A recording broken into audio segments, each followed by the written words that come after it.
Assalamualaikum warahmatullahi wabarakatuh. Nama saya Hafiz Rizky Nugroho dari Prodi Teknologi Rekayasa Konstruksi Perkapalan kelas A1 Malam. Saya di sini akan menjelaskan tentang bab 5, bagaimana membangun paradigma Quran. Apa yang dimaksud dengan paradigma? Apa pula yang dimaksud paradigma Quran? Mengapa Al-Quran dijadikan paradigma untuk menghadapi berbagai persoalan? Secara etimologis, kata paradigma dari bahasa Yunani yang asal katanya adalah para dan digma. Para mengandung arti di samping, di sebelah, dan keadaan lingkungan. Digma berarti juga dengan sudut pandang, teladan, arketif, dan ideal. Dapat dikatakan bahwa paradigma adalah cara pandang, cara berpikir tentang suatu realitas. Adapun secara terminologis, paradigma adalah cara berpikir berdasarkan pandangan yang menyeluruh dan konseptual terhadap suatu realitas atau suatu permasalahan dengan menggunakan teori-teori ilmiah yang sudah baku, eksperimen dan metode keilmuan yang bisa dipercaya. Dengan demikian, paradigma Qur'ani adalah cara pandang dan cara berpikir tentang suatu realitas atau suatu permasalahan berdasarkan Al-Quran. Selanjutnya, mengapa paradigma Qur'ani sangat penting bagi kehidupan modern?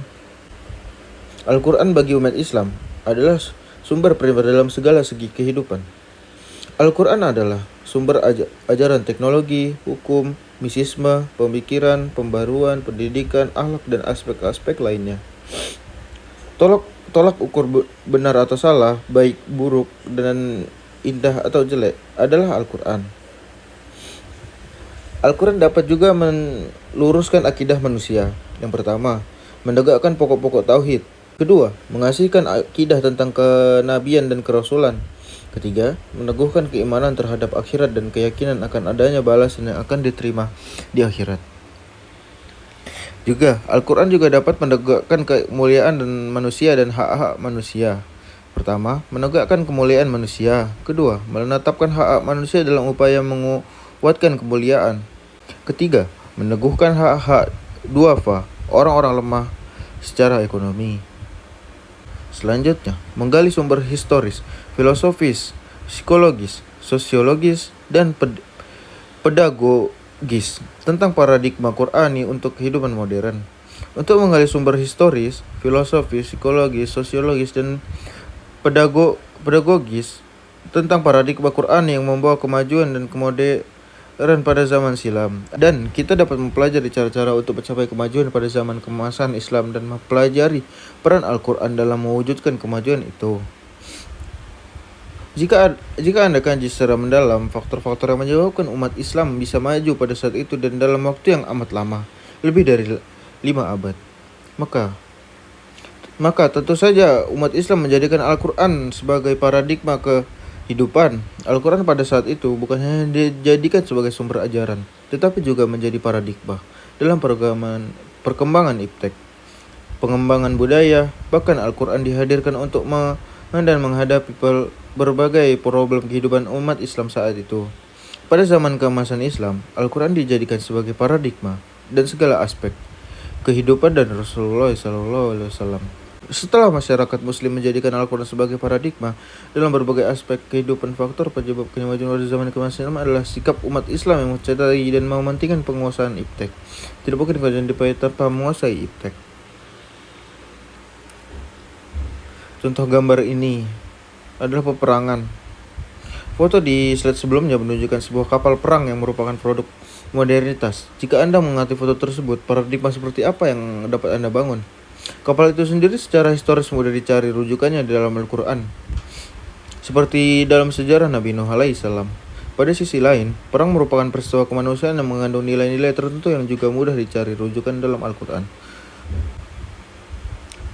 Selanjutnya, membangun argumen tentang paradigma Qur'ani sebagai satu-satunya model untuk menghadapi kehidupan modern. Tidak sedikit orang berpandangan bahwa untuk maju justru mereka terus meninggalkan ajaran agama mereka sehingga mereka harus mengembangkan budaya sekuler dalam segala segi kehidupan.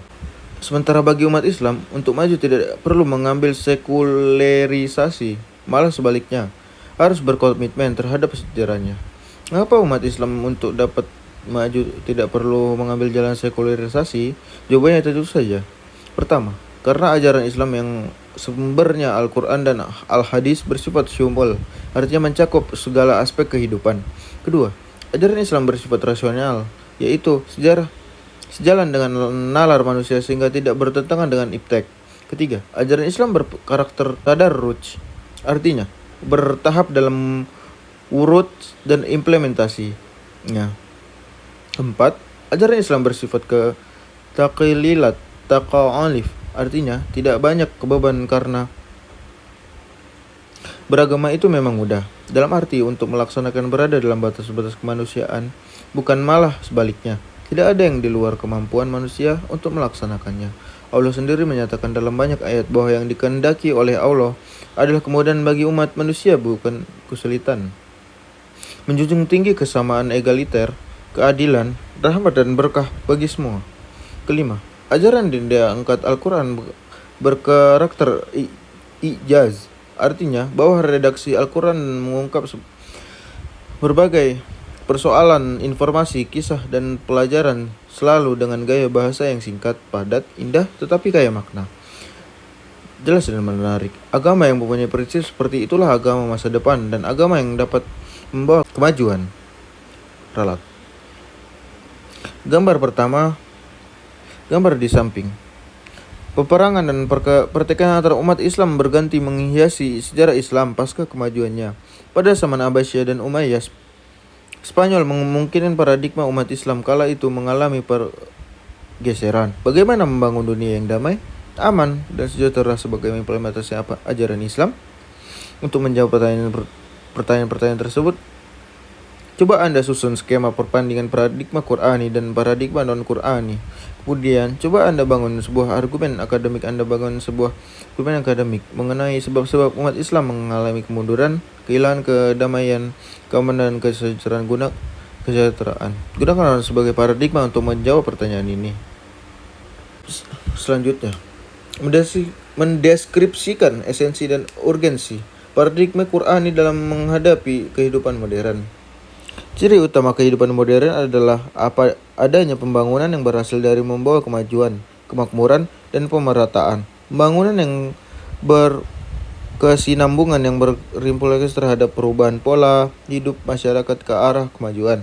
Dan kesejahteraan itu merupakan bagian dari indikator kehidupan modern. Majid 2008 menyatakan bahwa tolak ukur pembangunan yang berhasil adalah sebagai berikut. 1. Tingkat produksi dan pendapatan lebih tinggi. 2. Kemajuan dalam pemerintahan sendiri yang demokratis, mantap dan sekaligus tanggap terhadap kebutuhan dan kehendak rakyat. 3. Pertumbuhan hubungan sosial yang demokratis termasuk kebebasan yang luas. Kesempatan itu menggabungkan diri dan penghormatan kepada keberbedaan individu. 4. Tidak mudah terkena komunisme dan totalitarianisme lainnya karena alasan-alasan tersebut.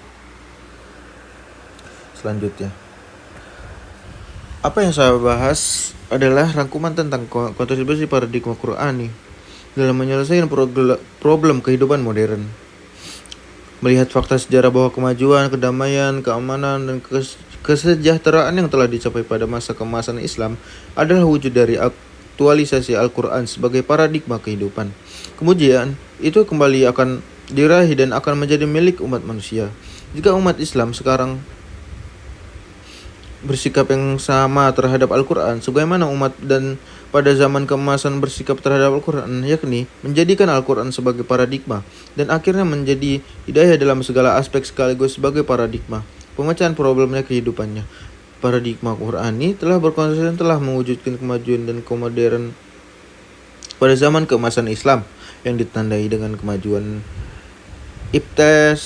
perkembangan iptek di dunia Islam yang implikasi terhadap kemajuan di bidang lainnya, ideologi, politik, ekonomi, budaya, militer, pendidikan, perdamaian, keamanan, dan kesejahteraan, dan lainnya. Sekian, terima kasih. Itu saja dari saya. Assalamualaikum warahmatullahi wabarakatuh.